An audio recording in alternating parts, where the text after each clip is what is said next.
Manchester United shocked us all when they announced the signing of Youri Tielemans. And while there's no doubting his Premier League proven quality, what does his data say about him?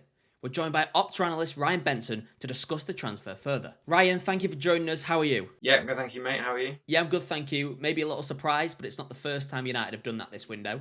Obviously, we know a lot about Youri Tielemans already, but for those that maybe don't, what can United fans expect? Tielemans is a player that a lot of people in Premier League will be familiar with. He's built up a really strong reputation as probably one of the best all-round midfielders in the Premier League. So it gives you a bit of an idea of how he's able to affect play sort of on the ball and going forward, but also he's someone who's he's forceful off the ball. He'll add a bit of character and defensive nous off the ball as well. Among Premier League midfielders last season who played 900 minutes or more, only 8 ranked higher than him for dual success at 60%. I think he's someone who'll provide quality for United, both in possession and out of possession, and that's an important part, that he's kind of quite well rounded, given that I think he's going to be the main man to come in and replace Casemiro. You mentioned his passing there, and I think that's maybe one of the main reasons why United have gone for him.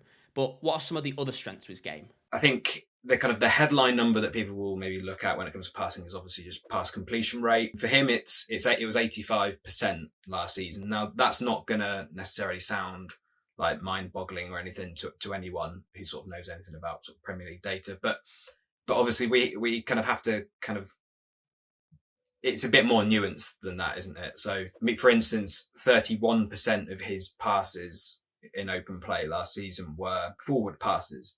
So obviously that kind of ball is going to be, trickier, more likely to kind of not come off than, say, a simple 5-yard pass. Similarly, fairly linked to that as well, we can look at line breaking passes, which kind of give us a bit of an idea of a player's incisiveness, the kind of the purpose that they have in possession. So with Tielemans last season, 16.6% of all of his open play passes were categorized as line breaking passes. The only midfielder who topped that was Adam Wharton. He will offer a lot on the ball. So even though, if his sort of the 85% completion rate's not necessarily the highest, it is a bit more to it than that. And I think we can expect him to offer a good amount of positivity. There's been quite a bit said in more recent years about sort of United's lack of leadership from certain people anyway.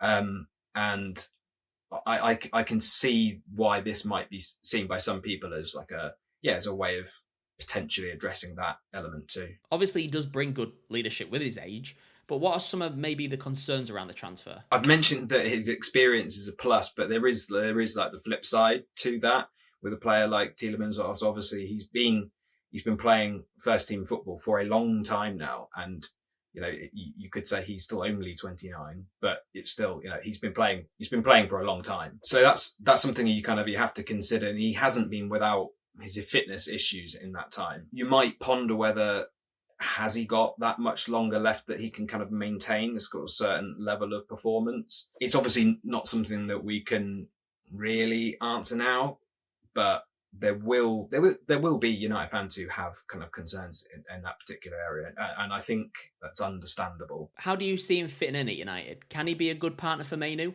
or do you expect another midfield arrival? I can definitely see Tielemans and Mainu working as a pair in some regard. Sort of under Carrick last season, we saw more often Mainu was the one to sit a bit deeper, and that had sort of Casemiro stationed a little further up. I can see Tielemans fitting into that specific role quite comfortably. We know that he is a good kind of he's a good defensive presence, and he'll put his foot in and stuff in attempts to kind of win possession back. And so, it shouldn't be losing too much in kind of comparison to Casemiro in that respect. I mean, I think Tielemans averaged 2.8 tackle attempts per 90 last season. Casemiro's was 3.1. So it's not a massive difference. If we're kind of going with what he went with in the second half of last season, then I can see him fitting in alongside Mainu, but maybe taking on the kind of more of the off-ball responsibility. But yeah, I think it